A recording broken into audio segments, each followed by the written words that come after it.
Hey guys, welcome back to this channel. In this video I'll be showing you guys how you can blur the background of a video that doesn't fit the canvas. So for instance, your video is a portrait video and the canvas is 1 by 1 or 16 by 9, and as you can see there's a lot left.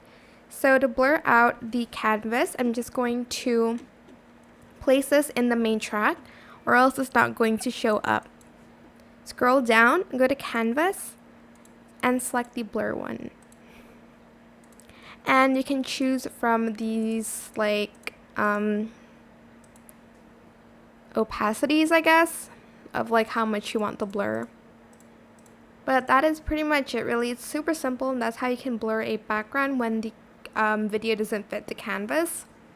I hope it was helpful for you guys. Don't forget to like, comment, share. Also subscribe to this channel if you haven't done that already. If you have any more questions about this video, just leave it in the comment section down below.